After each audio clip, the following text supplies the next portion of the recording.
Halo cuy, hari ini gue pengen ngebahas sebuah tema nih tentang apakah iya Ghidorah membeku di Antartika akibat ulah dari Shimo. Nah, kalau kalian ingat, waktu itu gue pernah bikin video kalau Shimo bukanlah pelaku yang membuat Ghidorah dan Godzilla membeku. Dan khusus untuk Godzilla, ternyata benar, bukan Shimo pelakunya. Tapi untuk Ghidorah banyak banget teori yang menyebutkan kalau Shimo memang pelakunya. Nah, setelah gua selidiki, ternyata sumbernya berasal dari kutipan novel resmi untuk film Godzilla X Kong: The New Empire. Namun setelah gua baca-baca lagi nih, yang dimaksud itu semakin membuat gua yakin kalau Shimo memang bukan yang membekukan Ghidorah secara langsung. Penasaran? Yuk kita bahas.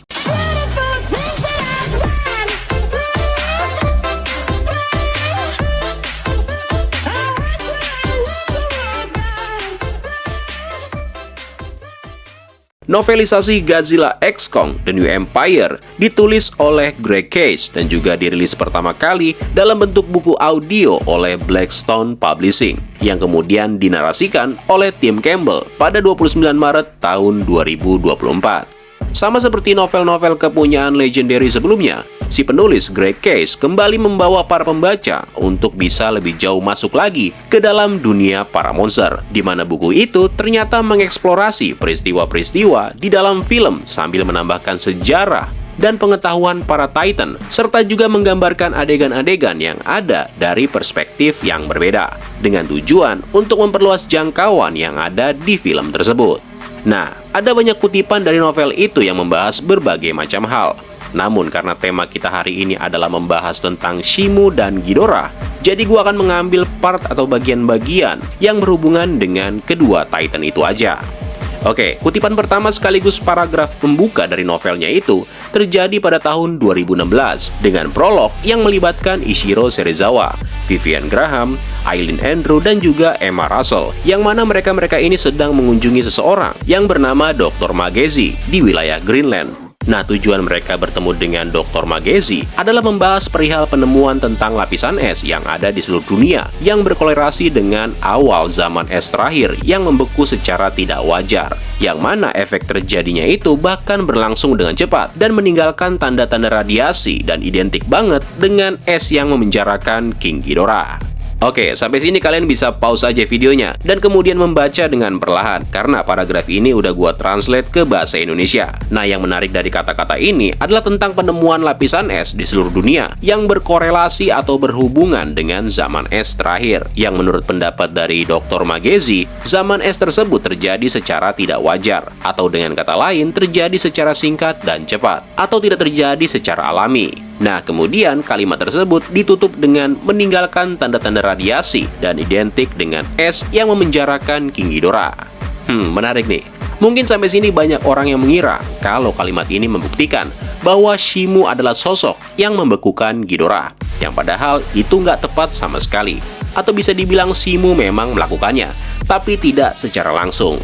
Karena di kalimat tersebut sudah jelas bahwa zaman es yang terjadi itu efeknya terasa pada skala global, bukan karena Ghidorah terkena serangan langsung dari Shimo, yang kemungkinan Shimo melakukannya demi mengubah suhu di planet bumi, dan mungkin juga atas perintah dari Scar King, yang pada saat itu diceritakan memang berniat menginvasi permukaan bumi. Nah, di sini kalau kita perhatikan kata-kata meninggalkan tanda-tanda radiasi yang identik dengan es yang memenjarakan King Ghidorah, ini sepertinya juga menjelaskan kalau si dokter yang memberikan statement ini mungkin merujuk ke tanda-tanda radiasi dari efek es yang kemudian menyelimuti bumi, persis seperti yang dilakukan oleh Shimo ketika dia menembakkan sinarnya ke atas langit, di mana seketika itu juga suhu di kota Rio de Janeiro, Brazil turun drastis. Nah, proses pembekuan yang dilakukan oleh Shimo pada masa lalu itu kemungkinan besar emang berefek pada pembekuan permukaan bumi, di mana teori yang masuk akal adalah sebelum semuanya itu terjadi kondisi bumi sebenarnya aman-aman aja. Mungkin sebelum Shimo melakukan aksinya, Ghidorah telah dikalahkan oleh Godzilla dan kemudian ditenggelamkan ke dasar laut di Antartika,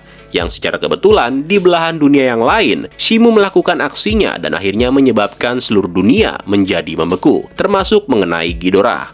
Makanya kalau kita flashback lagi ke film Godzilla King of the Monster, Emma Russell dan yang lainnya turun ke dasar menggunakan lift untuk melihat siluet dari sosok Ghidorah yang terjebak di dalam balok es berukuran raksasa. yang mana itu menandakan bahwa Ghidorah terjebak di dasar laut dan bukan terkena serangan langsung. Karena kenapa? Karena udah pasti beda kondisinya kalau terkena air yang membeku dibanding dengan serangan langsung. Dimana kalau terkena serangan langsung, biasanya masih ada bentukannya. Makanya gue yakin kalau pada saat scene dimana Godzilla membeku itu bukan karena perbuatan Shimo, melainkan membeku secara alami. Kalau Godzilla membeku pastinya ada bentuk tubuhnya yang terlihat layaknya sebuah patung. Tapi kalau Ghidorah kan udah beda secara bentuk dan tampilan. Nah, jadi kesimpulannya mungkin memang benar kalau Ghidorah memang membeku akibat efek serangan Shimo yang membuat iklim permukaan bumi menjadi berubah, namun tidak secara langsung. Karena sang sutradara Gareth Edwards udah mengkonfirmasi bahwa dahulu kala Godzilla memang pernah mengalahkan Ghidorah di Antartika dan kemudian membuatnya terjebak di sana. Persis dengan apa yang dilakukan Godzilla terhadap Scar King, menjebak Titan itu di suatu lokasi di Hollow Earth. Nah, yang jadi perdebatan kan selama ini dikatakan kalau Shimo yang telah membuat Ghidorah membeku secara langsung. Yang padahal, kalaupun itu memang benar, maka akan membuat banyak plot hole dari Monsterverse menjadi semakin nggak nyambung. Ghidorah terkonfirmasi dikalahkan dan terkubur di Antartika, yang secara teknis Titan itu masih berada di permukaan bumi. Nah, bagaimana ceritanya jika Shimo bisa berada di lokasi yang sama, alias di permukaan bumi, tanpa bertemu dengan Godzilla? Dan selain itu, bukannya Shimo lagi dalam kendalinya Scar King. Jadi menurut gua, tidak mungkin Shimo bisa bertemu dengan Ghidorah secara langsung. Dan kemudian, lagi-lagi, kalimat yang ada di dalam novel tersebut juga membuktikannya. Di paragraf lain dikatakan, kalau Monarch telah berhipotesis tentang keberadaan Shimo yang diberi label sebagai Monster Age, yang diambil dari mitos di sebuah pulau di Pasifik dan tanda-tanda es misterius yang ditemukan di lapisan dunia yang kemungkinan berkorelasi dengan zaman es terakhir dan juga es lokal yang menjebak King Ghidorah. Yang mana kalimat tadi sepertinya semakin menegaskan kalau memang seluruh dunia mengalami perubahan suhu yang hampir membuat semua makhluk hidup terkena imbasnya, termasuk Ghidorah yang lagi terjebak di dasar laut. Andai Ghidorah tidak terjebak di dasar laut, kemungkinan besar dia tidak akan membeku, karena si Godzilla aja pastinya masih bisa selamat. Apalagi dengan Ghidorah yang diketahui kalau makhluk tersebut merupakan Titan yang berasal dari luar bumi. Jadi otomatis tidak semudah itu untuk membekukan Ghidorah secara langsung. So, itulah dia penjelasan singkat mengenai apakah benar Shimo yang telah membekukan Ghidorah di Antartika. Terima kasih buat yang udah nonton, dan sampai ketemu lagi di kesempatan selanjutnya.